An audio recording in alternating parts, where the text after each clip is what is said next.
The day I came home and found my clothes packed in boxes outside my own bedroom, I didn't scream, I didn't cry. I just stood there, staring at my life stacked like leftovers on a hallway rug.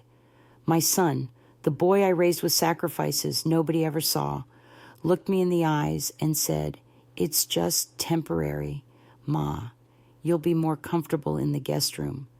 Meanwhile, his wife, wearing my satin robe, sipped tea from my favorite mug like she'd earned every inch of this house. But what they didn't know was that I still owned every square foot of it. I didn't mind sharing space. I'd done it all my life. When my son Jacob needed more closet room in middle school, I boxed up my own clothes. When he needed a car for college, I dipped into my retirement savings, no questions asked. I gave up my time, my body, even parts of my marriage, to make sure my boy had what he needed to thrive. So when Jacob and his new wife, Brianna, asked if they could stay with me for a few weeks after their wedding while they looked for a place of their own, I didn't hesitate. Of course they could. The house was more than big enough, 3 bedrooms, 2 baths, and more memories than I could count. I figured they'd take the guest room. I'd stay in my room, the one I'd shared with my late husband, Harold, for over 3 decades. I imagined dinners around the table again, the kind we hadn't had in years. I imagined laughter echoing through the hallway instead of silence. But Brianna had different ideas.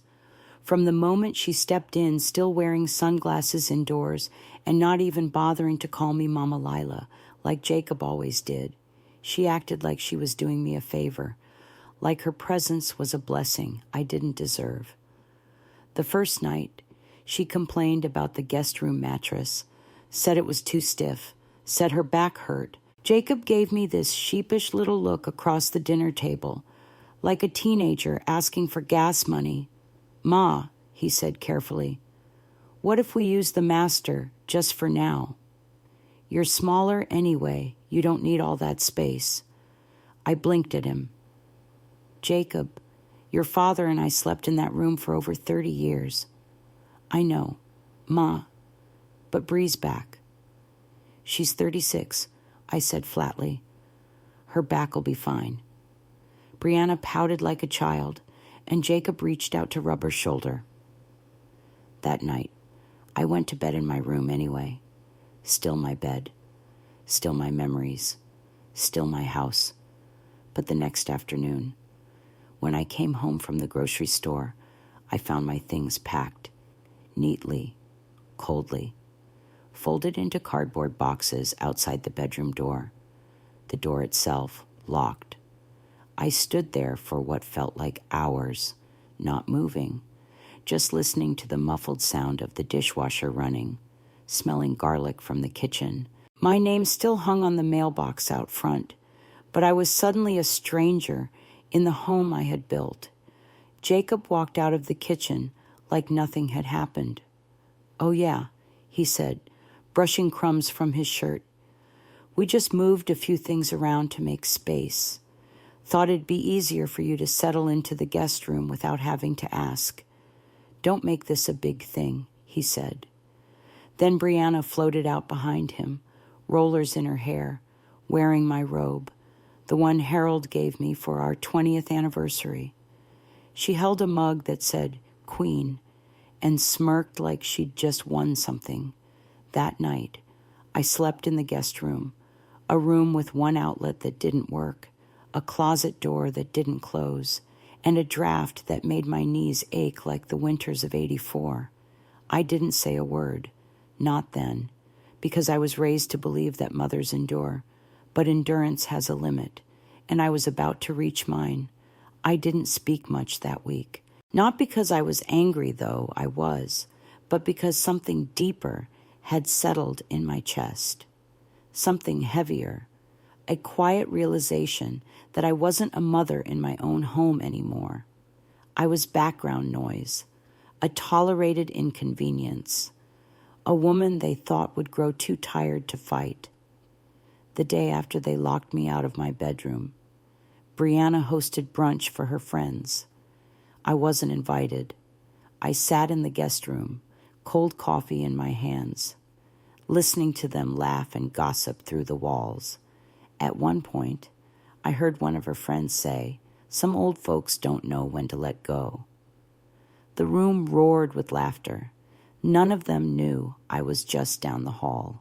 That afternoon, I found my wedding photo face down in the hallway closet. The frame was scratched, the glass chipped. Harold's Army medals were stuffed in a shoebox beneath paint cans. Our photo albums had been shoved aside to make room for Brianna's little skincare fridge. When I asked Jacob about it, he mumbled something about reorganizing. But I knew what this was. This wasn't about space. It was about erasure. I had raised that boy to be respectful, to honor where he came from. But somewhere along the way between student loans, tech jobs, and Instagram brunches, he forgot that his mother had built this home from the ground up. When the roof leaked in 1991, I was the one up there with a roll of duct tape. When Jacob needed braces, I turned off the heat that winter to cover the monthly payments. When the bank came knocking with foreclosure warnings, I took a second job mopping floors at the local high school. I didn't sleep for months, but I never complained, because this was our home, and now I was being shuffled around like unwanted furniture. 2 days later, I noticed a new keypad lock on my old bedroom door, not a simple turn knob, a keypad. I stared at it for a long time, my grocery bag still in hand. I finally asked Jacob for the code. "It's just for privacy." "Ma," he said, avoiding my eyes. "Boundaries. You know boundaries. In my house. They were building a future here," he said, and I was just the past. They didn't have to say it out loud. Their size did. The way they closed doors softly but deliberately. The way Jacob started calling the master bedroom our suite. The way Brianna posted photos with captions like, "Home Sweet Home," on New Beginnings, as if I were just an extra in her little storybook life. That weekend, I tried to bring back some kind of normal. I made Sunday dinner, fried chicken, mustard greens, sweet cornbread, all Jacob's favorites since he was a boy. I set the table, just like I used to, folded cloth napkins, lit a candle, poured sweet tea. Halfway through cooking, Brianna waltzed into the kitchen, wrinkled her nose, and said, "Oh, we're doing takeout tonight." My stomach's too sensitive for all this grease. Jacob nodded in agreement. No protest. Not even a glance in my direction. They ate sushi in the master bedroom. I ate alone, at the same old dining table I bought with my first tax refund. No one blessed the food. No one said thank you.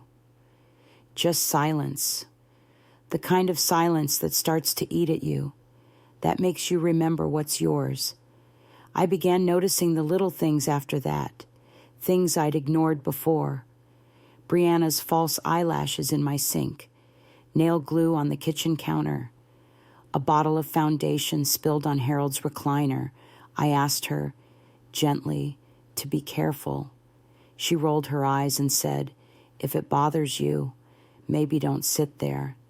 That recliner was where I held Jacob during his asthma attacks, where Harold read bedtime stories in a soft, deep voice that calmed even the creaking old floors.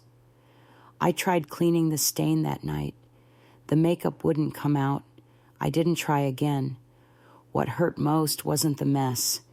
It was the way they moved through the house like they'd earned it, like I had no place left.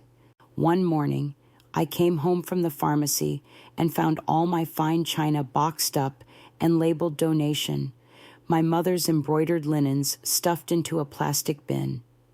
A ring light and a white backdrop stood in place of the dining table. Brianna had turned it into her content corner for YouTube. She told me, laughing, "Vintage doesn't get clicks." I didn't say a word.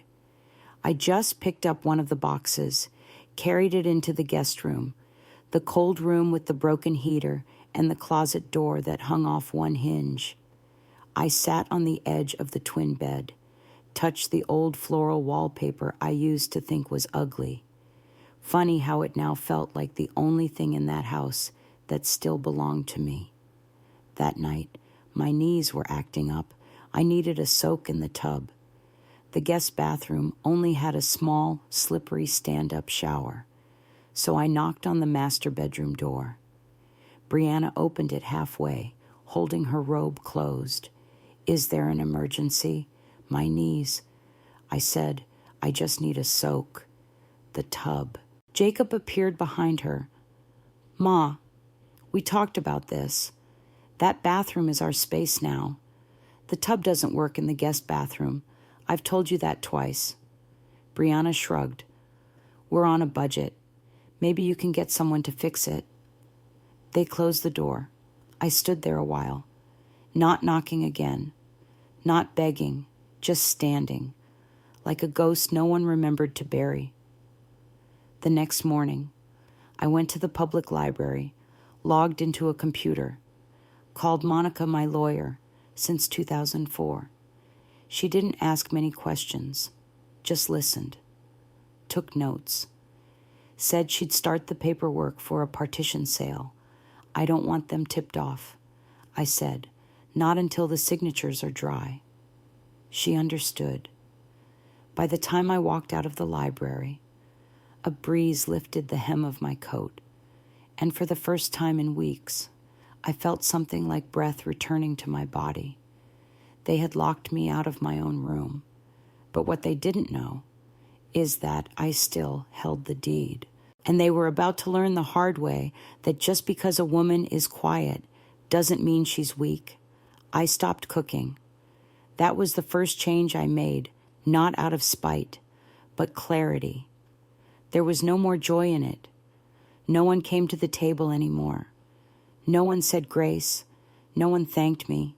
Jacob didn't notice, but Brianna did. One night she said with a smirk, "Guess retirement finally kicked in." "Huh," and let out a laugh like I wasn't standing right there. I let her laugh, let her think I'd given up, but I wasn't resting. I was watching. They filled my home with noise. Brianna's sisters visited every weekend. Their friends crashed on the couch. I started finding lashes in the bathroom sink, used cotton pads in the hallway, spilled wine on the carpet. I never said much. I just started making copies of the deed, the purchase contract, my original loan payoff statement. I kept them in a manila envelope beneath the mattress in the guest room, right next to my mother's old Bible, with the names of our family handwritten in the margins. Each night I sat on the edge of that stiff bed and prayed quietly, not for revenge, just for resolve, for peace, for the kind of strength that moves like water, silent but unstoppable. Then one Sunday, I heard Brianna on the phone with a contractor. "We're thinking of tearing up the swing set," she said, walking through my backyard in high heels. "I want to put in a hot tub. Don't care what her HOA says will charm them." That was the last line. The final straw wasn't the garden. It wasn't even the swing set Harold built with his own 2 hands for Jacob's 6th birthday. It was the way she said her HOA, as if she were the one who signed for the property, as if the land we bled for, worked 2 jobs for, was just another asset she'd inherited by virtue of marrying my son. That same night, Monica called. She'd found a buyer, cash, no inspections, no contingencies. They didn't even care who lived there. Now they just wanted clean paperwork and a fast turnover. I didn't hesitate. Proceed. I started packing that week quietly. Only the essentials, a few clothes.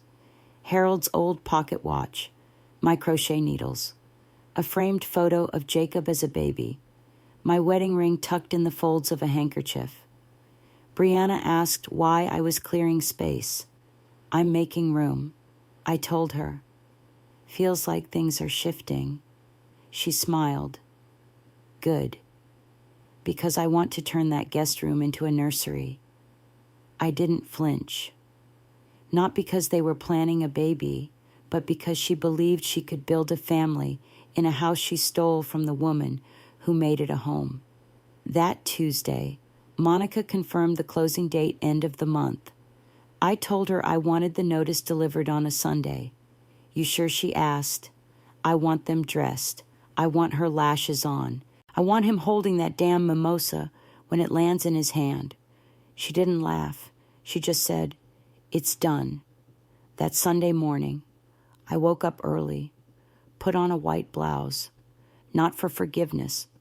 Lord knows I wasn't there yet, but for peace.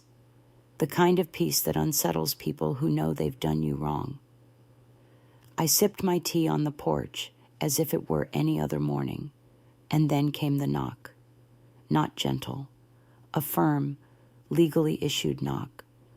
Monica stood there with the deputy, dressed sharp, professional. The envelope in her hand thick with finality. Jacob answered the door barefoot, wearing sweats, blinking like he hadn't slept. Behind him, Brianna stood in her robe, hair wrapped up, holding her phone mid-selfie. Monica handed him the documents. This property has been legally sold, she said, voice calm but unyielding. You have 30 days to vacate. A formal letter has been filed with the county. A sheriff's notice will follow if necessary. Brianna's mouth dropped open. What is this?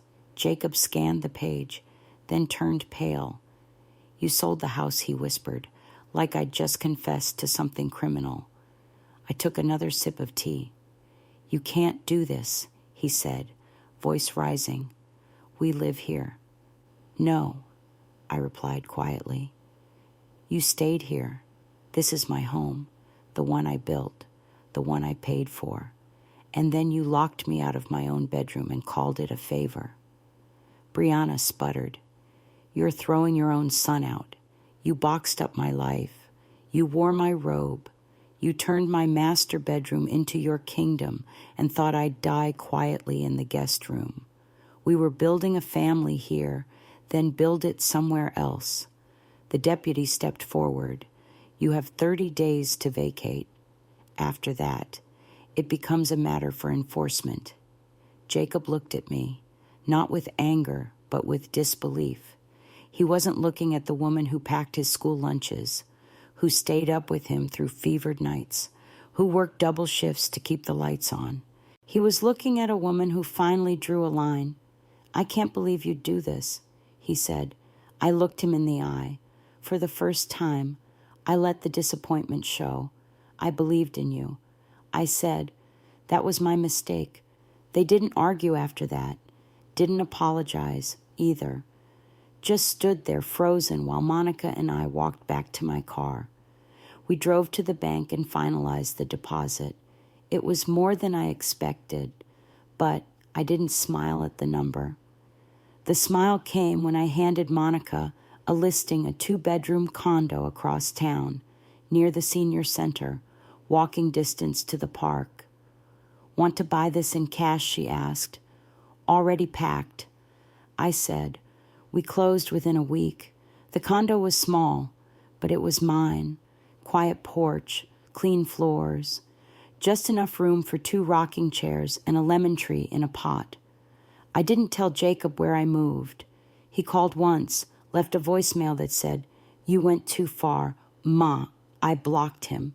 Brianna sent a Facebook message calling me bitter and ungrateful. I reported it as harassment. But Tyler, my granddaughter, found me anyway. She showed up at church one Sunday, a backpack slung over her shoulder, eyes wide, arms open. Can I stay a few days, she asked. I held her tight and whispered, baby, you can stay as long as you want. That night, we cooked greens and listened to old jazz records on the stereo. She helped me unpack my photo albums. I poured her a mug of tea. Later, I stood on the porch, wrapped in a quilt my grandmother stitched by hand, and looked up at the stars. There was no music blasting, no doors slamming, no high heels clacking on hardwood floors. Just peace and peace. I've learned, doesn't come loud.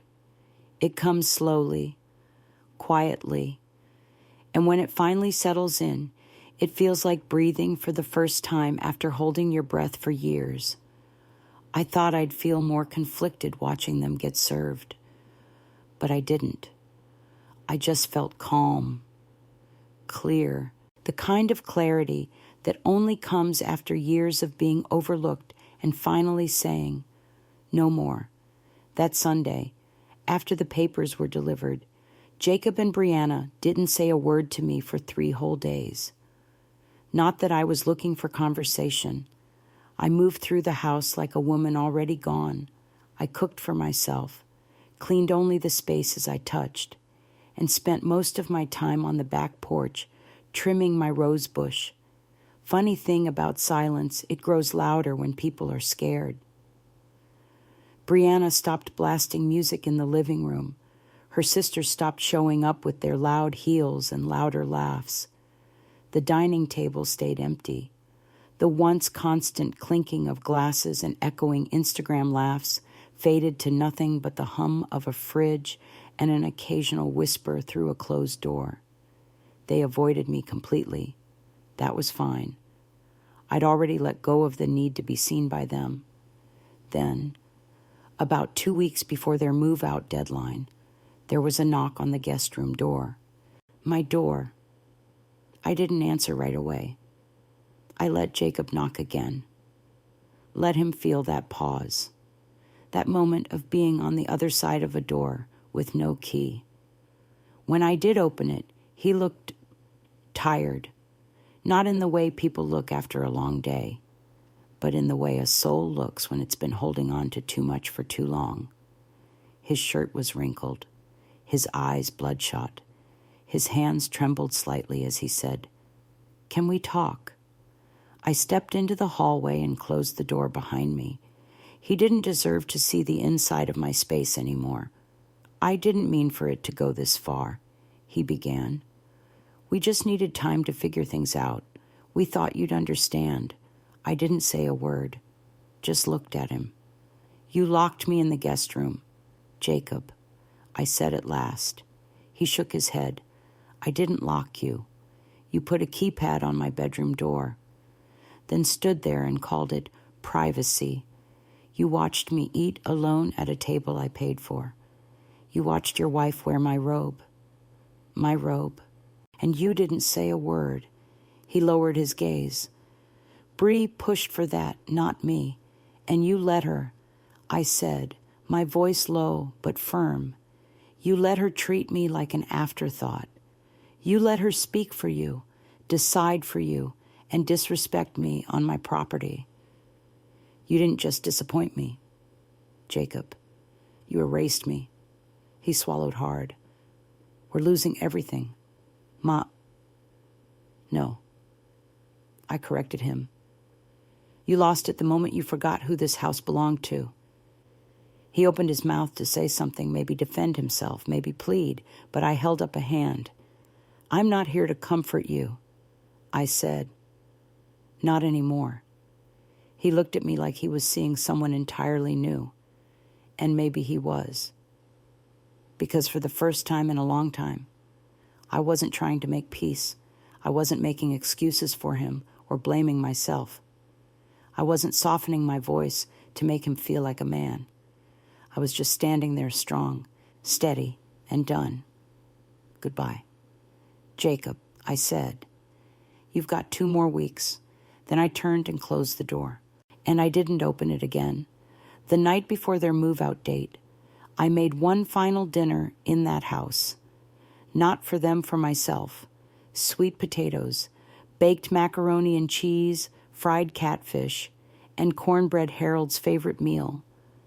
I played old Sam Cooke records as I cooked, lit a candle, set one plate at the table.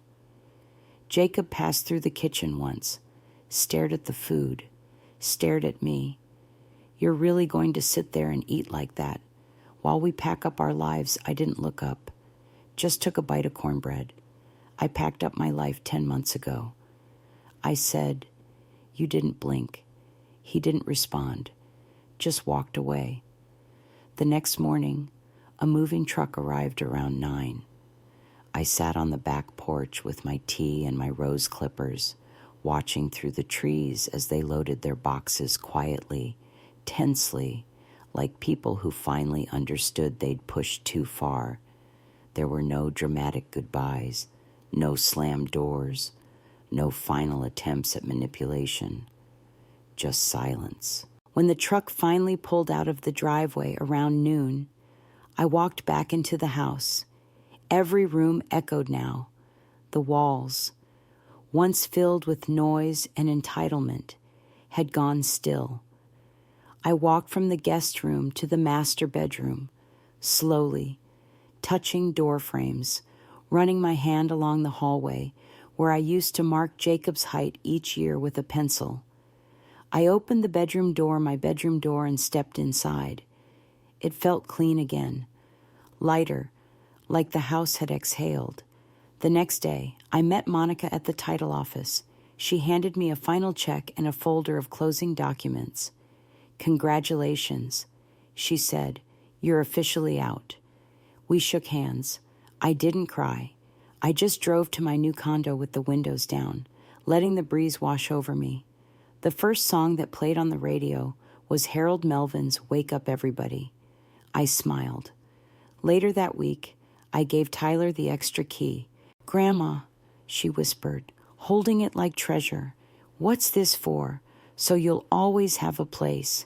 I said, that's yours, no matter who tells you otherwise. She hugged me so tight I had to blink back tears. That night, we baked sweet potato pie and danced barefoot in the kitchen. And when she asked if I'd ever see Jacob again, I answered honestly, not unless he comes with honesty in his mouth.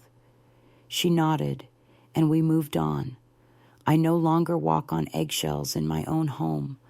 There are no rooms I can't enter, no laughter that excludes me, no locks that keep me from resting in peace.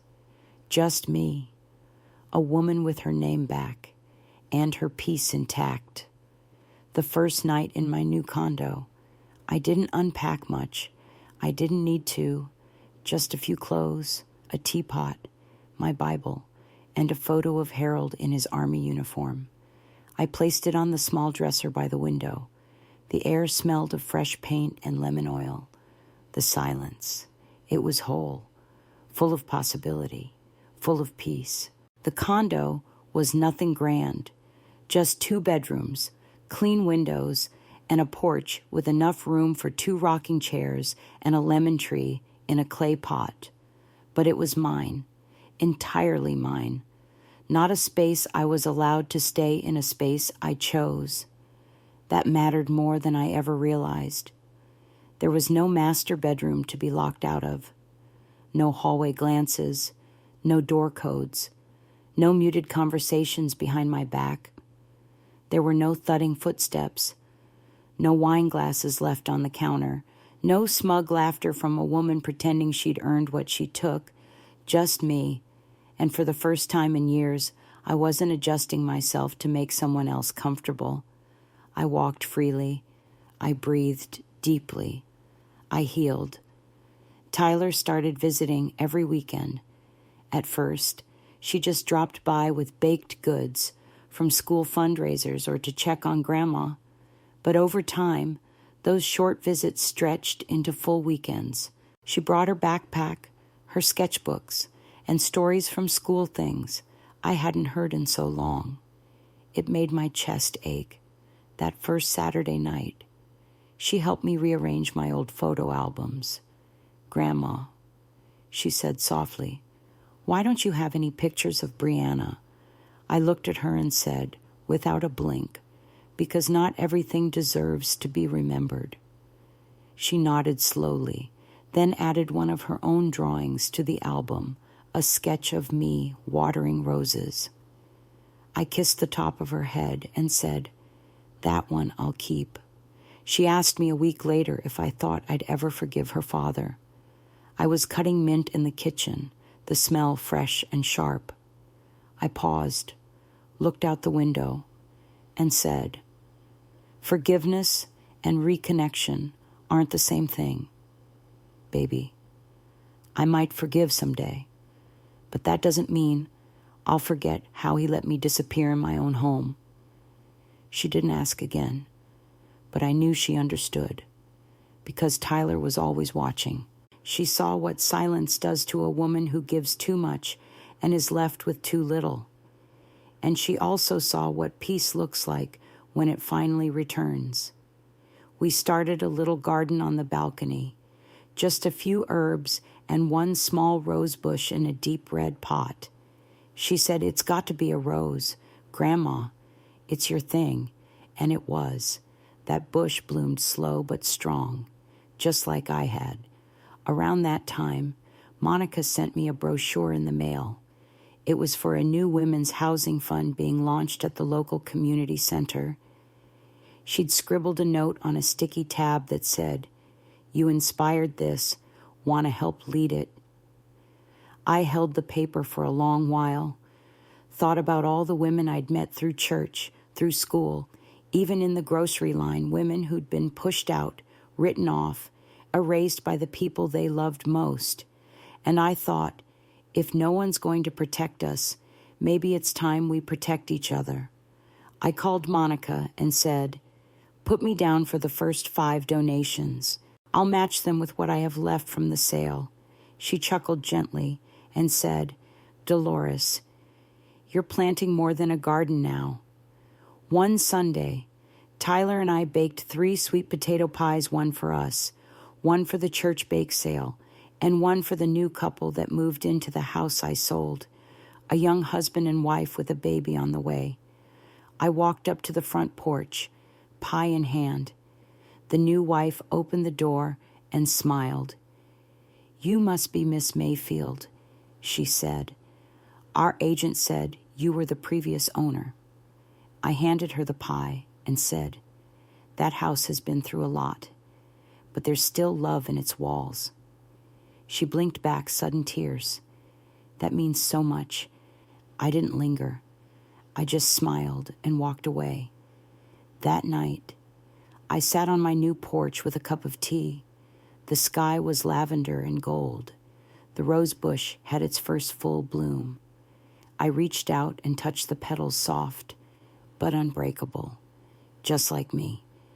About a month later, Jacob showed up. I hadn't heard from him since the eviction notice.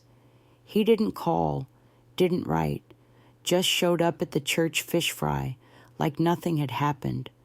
I was at the dessert table, helping Tyler hand out peach cobbler slices. She saw him first and whispered, "Grandma." I looked up, and there he was. He looked older, but not in years, in weight. His shoulders hung lower. His face was drawn. His clothes were clean but wrinkled, like he got dressed without thinking. No Brianna beside him, just him, alone. He stepped toward me, plate in hand. "Ma," he said, "can we talk?" I wiped my hands on a napkin and nodded toward the edge of the churchyard, under the old oak tree. We walked there slowly. "I've been thinking about everything," he said. "What I did, what I let her do. I don't even know how to apologize in a way that sounds like enough." "Then don't try," I replied. He blinked. "I was trying to give her the life she wanted." He said, "She told me you were stubborn, said we needed control. I thought if I handled it all, you'd thank me." I looked at him calmly. "You handled your mother like a piece of furniture." He swallowed hard. "I deserved that. You deserved worse." I said, "But I chose peace. You made your choices. I made mine." He looked down. "I lost the house. I lost her. I lost everything." "No," I said, "you lost me." He looked up, eyes full of something between sorrow and recognition. "You didn't just hurt me, Jacob. You erased me. You stood by while she mocked me. You didn't stand up, and that's all I ever needed you to do." He was quiet for a long time, then whispered, "I don't expect you to forgive me."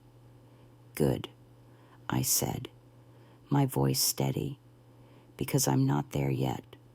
We stood under the tree while laughter and music floated from the church lot behind us.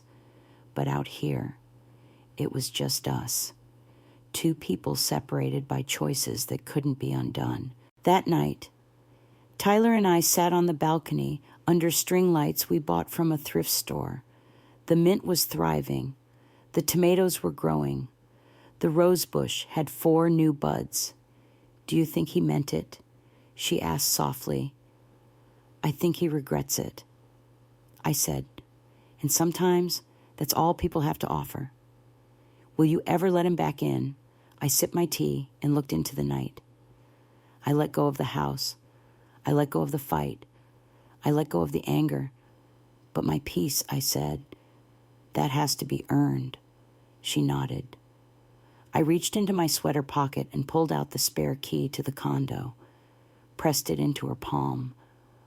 "What's this for?" she whispered.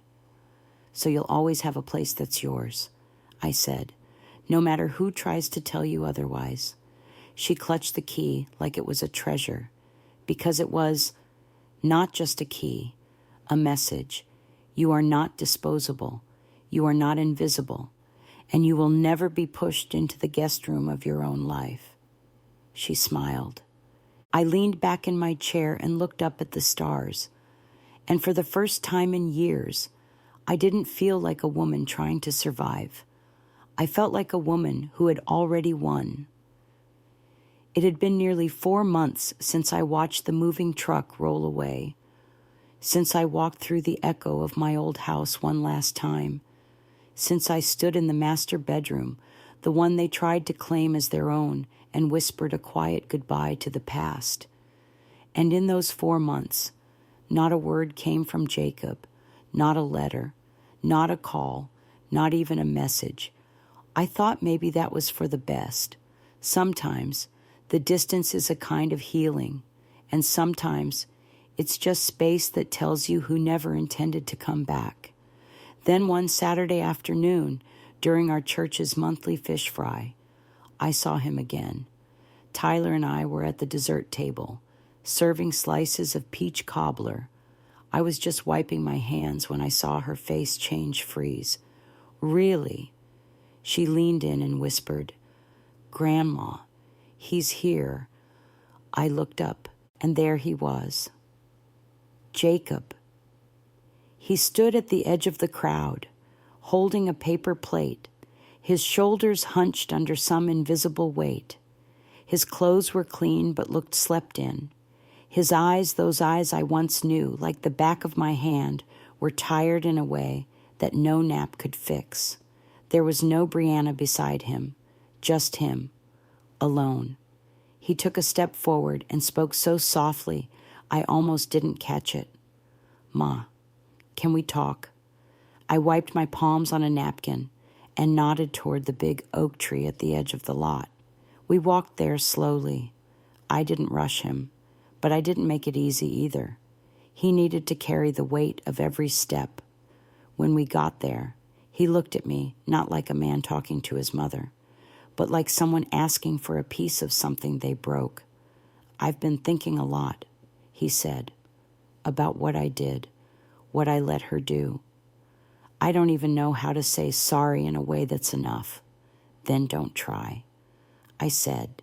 He looked surprised. "I thought if I just handled everything," he continued, "kept it neat, kept her happy, maybe you'd thank me. Maybe you'd see I was doing what was best." I blinked slowly. "You handled your mother like furniture, Jacob, like I was in the way." He looked down. "I deserved that.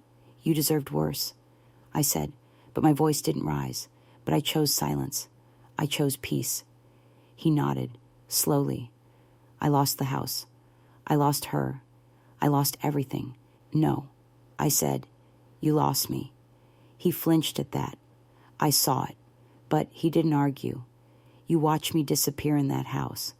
I said, watched her wear my robe, sit in my chair, lock my door. You didn't just stand by. You helped. And the whole time, you thought I'd stay quiet, thought I'd be too tired to push back. He nodded again, tears brimming in his eyes. I don't expect you to forgive me. Good, I said, because I'm not there yet. We stood there for a long moment, just the two of us. No music, no laughter, just wine moving through the oak leaves above us. Finally, he whispered, is there anything I can do to earn it back? Not yet, I replied. Maybe not ever. He looked crushed, but I wasn't being cruel. I was being honest. I'll tell you this, I added. If you keep showing up in the right way, for the right reasons, not expecting applause, you might get close. He nodded, took it in, didn't argue, didn't beg. That alone told me something had shifted. Tyler walked over then, holding a plate of cookies. She looked from me to Jacob, her face tight with worry. You okay? Grandma?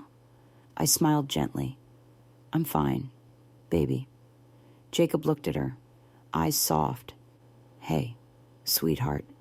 She didn't say anything, just handed me the cookies and stood beside me like a tree with deep roots. Jacob got the message. I should go, he said. And I let him. Didn't stop him. Didn't say goodbye. But as he walked away, something in me felt lighter. Not because he apologized, but because I no longer carried what he left behind. He could carry the guilt now. I had carried enough. That night, Tyler and I sat on the balcony under the soft glow of the thrift store's string lights she helped me hang. The air smelled like mint and tomatoes, and the little rose bush that now had 6 full blooms. She looked out over the railing and asked, Do you think he meant it? I think he regrets it, I said. And sometimes, that's all people have to offer. Will you ever let him back in? I sipped my tea. I let go of the house. I let go of the fight. I let go of the anger. I said, but my peace, that has to be earned. She nodded, didn't press, just leaned against me and listened to the crickets hum. A week later, I reached into the drawer by my bed and pulled out a folded piece of paper, Jacob's letter. It had arrived about a month after the sale, but I hadn't opened it until then. His handwriting was shaky. Ma, I don't expect you to forgive me. I just want you to know I'm sorry. I got caught up trying to prove something, and I lost myself. Kendra and I split. She said something she can't take back. I know I let you down. I miss you. Jacob. I folded the letter again and slipped it back into the drawer next to my charger. I didn't cry, didn't smile. Some wounds don't bleed anymore, but they still ache when it's cold. On Sunday. Tyler and I baked another pie this time for the Women's Fund launch at the community center. We walked into the event together, carrying that pie like it was a sacred offering. And in a way, it was an offering of resilience, of second chances, of strength rebuilt from silence. I gave a short talk that afternoon, told the women in the room, women with tired hands and even more tired hearts, that we had every right to protect what was ours. That love without respect isn't love. It's control with a pretty face. They didn't cry. They nodded, because they understood. Afterward, one woman hugged me tight and said, You gave me permission to stop apologizing, and that right there was worth more than anything Jacob or Brianna could ever say. That night, I stood at the window with my tea and looked up at the stars. No locks, no fear, no secrets behind the door. Just me, a woman not surviving anymore, but finally thriving. A few weeks after the community center event, Tyler and I were sitting on the porch, watching the sun drop low behind the hills, The air smelled of fresh mint and warm pie, and the rose bush beside us had begun to bloom wildly soft petals, reaching toward the fading light. She turned to me, holding that little key I'd given her weeks ago, and said, "Grandma, I still can't believe you did all that. You sold the house. You stood up for yourself." I smiled. "Baby, sometimes the quietest women are the ones carrying the heaviest things. But when they decide to lay that weight down, it echoes." She leaned her head against my shoulder, and for the first time in years, I felt not like someone rebuilding, but someone whole. No door could lock me out anymore. No voice could drown mine. I had reclaimed not just a house, but the right to be seen, heard, and honored. And this peace was mine.